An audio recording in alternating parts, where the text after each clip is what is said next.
This guide walks through practical solutions for fixing blue screen of death errors on the Alienware Aurora R12. Follow along to troubleshoot Windows crash issues. So while you're performing updates, you're getting an IRQR not less or equal message, K-mode exception not handled, kernel data in-page error, a lot of errors pertain to this problem, and we're going to go ahead and jump into what should hopefully be a pretty straightforward process, guys, and we're going to go ahead and jump right into it. So first thing I'd recommend doing would be to actually go ahead and boot to the troubleshooting utility on Windows 11. So if you do a hard power off 3 times in a row, Windows should automatically attempt to launch the starter prepare utility. And if it doesn't find anything, it will give you the option to select advanced settings, in which case it would take you to a screen that looks like this. Now, if it does not take you to a screen that looks like this, or you're unable to get to that, you can also download the Windows 10 Media Creation Utility, or Windows 11. They probably will make a creation utility for Windows 11 at some point. And it doesn't really matter, you can actually run the Windows 10 utility on Windows 11 as far as I'm aware. And you should be able to run the troubleshooting utilities built in within it. So you just would go ahead and download it to an ISO file and then burn it to a DVD or USB. It'd have to be about 4 gigabytes or more. It couldn't be a small USB flash drive, and it couldn't be a CD. It'd have to be a DVD.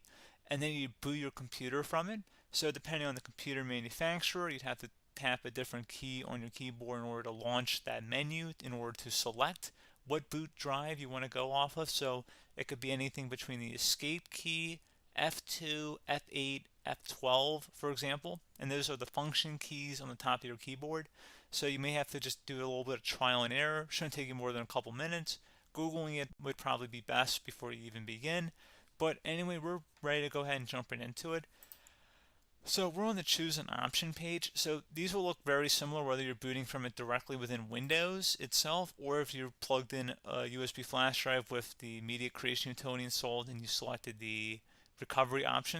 So when you are setting up your Windows 11 installation or Windows 10, depending on the drive you're using, there should be an option to repair your computer in the bottom left corner of the dialog window, one of the first screens that comes up. You go ahead and select that, and then it would take you to a troubleshooting screen like you see here. And you want to go ahead and select troubleshoot, reset your PC, or see advanced options. And then there are going to be a whole bunch of options in here that we're going to explore in today's video. The first one, we're going to actually go underneath advanced options and then select startup prepare, fix problems that keep Windows from loading. So go ahead and select that first.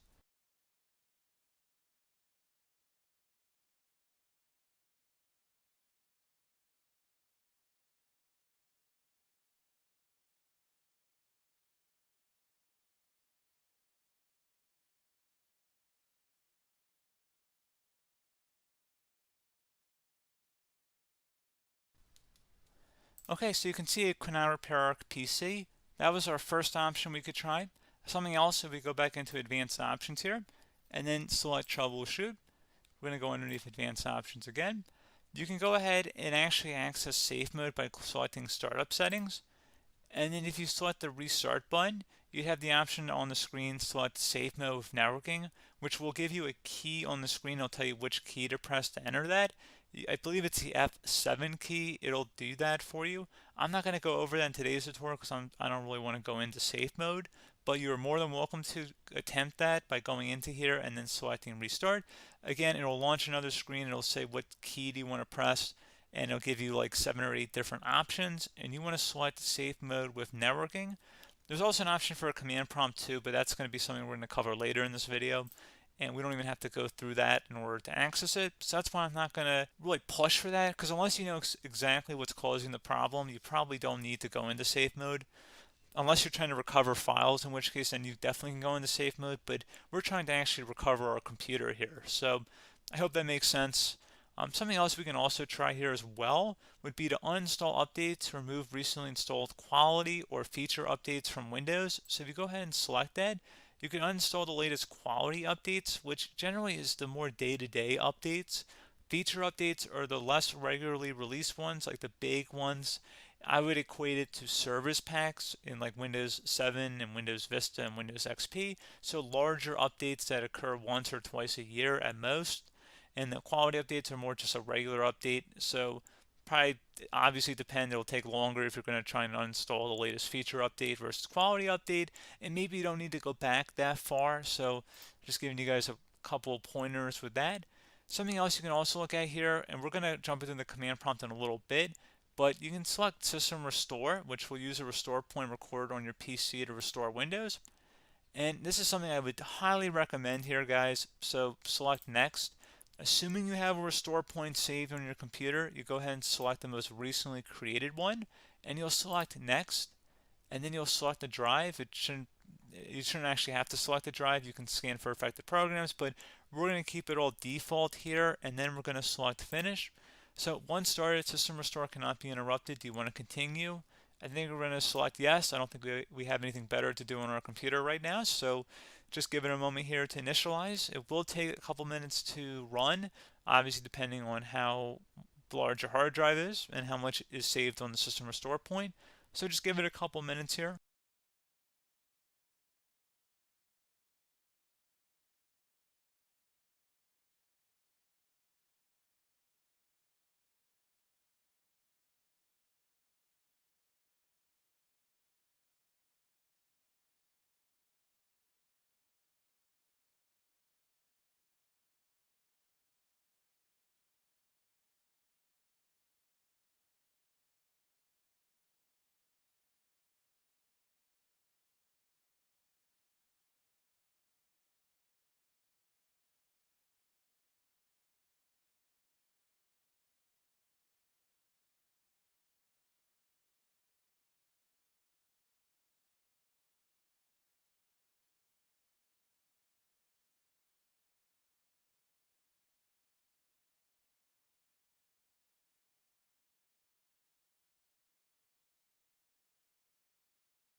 Okay, so you can see System Restore completed successfully. The system has been restored. Your documents have not been affected. Click the Restart button to restart your computer. Go ahead and select Restart.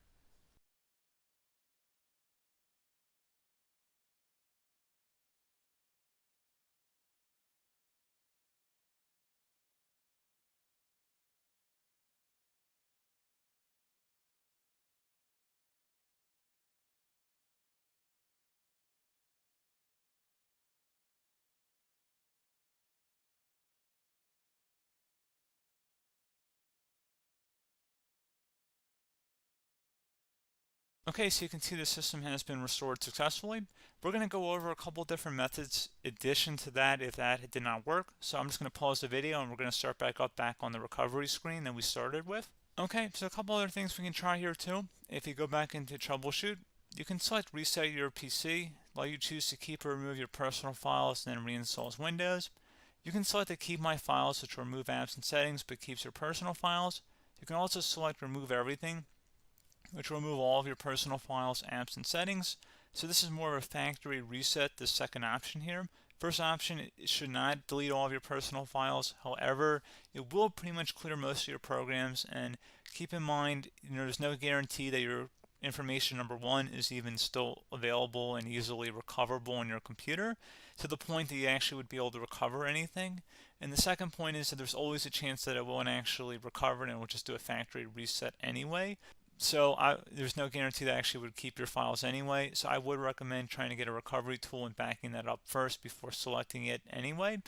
But again, those are a couple different options. And then something else you can try here if you go back to the choose an option. Another option, if you go underneath choose an option and select troubleshoot, advanced options, and now select where it says command prompt. Okay, so the first thing we should do is type our main hard drive here. In most cases, it should be the C drive. So you just do a C colon and then hit enter on your keyboard. So once you're underneath the C drive, we're going to type in dir and then hit enter on your keyboard. It should have program files, users, and Windows all in there. That's how you know you're in the right directory.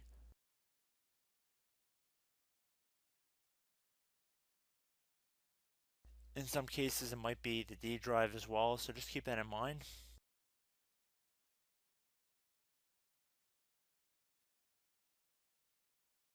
Next thing we're going to do is type in cd space / Windows / System32 / config, and then you're going to hit enter on your keyboard.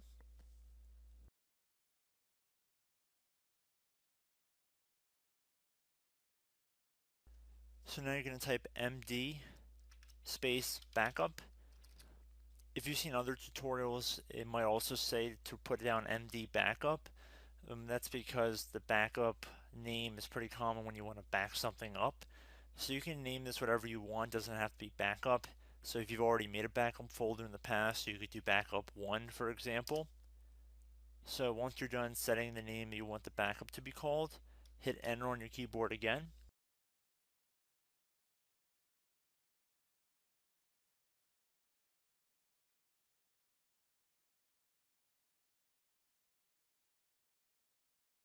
At this point you want to type copy, C-O-P-Y, space, then you want to do the star symbol above the 8 key, then do a period or a dot, whatever you want to call it, then another star sign, and then another space, and then type backup, and then hit enter on your keyboard.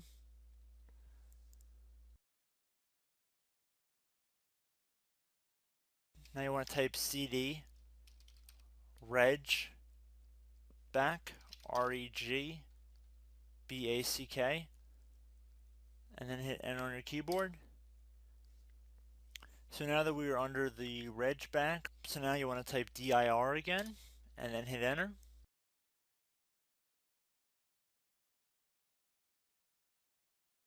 So now at this point we're going to type copy again. So copy, space, star sign, dot, another star sign, space, and then 2 dots. So we're going to type copy, space, star sign, dot, sign, star sign, dot, dot, and then hit enter on your keyboard again. So for overwrite, you want to overwrite all. So type A on your keyboard, so capital A, and then hit enter on your keyboard.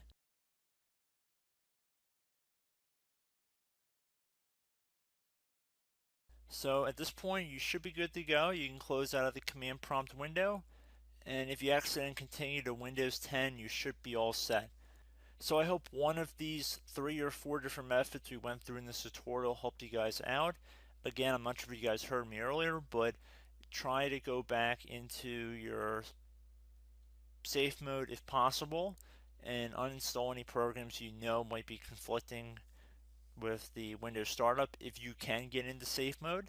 So just keep that in mind. Something very simple like that could be blocking up everything. So again, I hope this tutorial helped you guys out, and I will catch you in the next tutorial. Goodbye.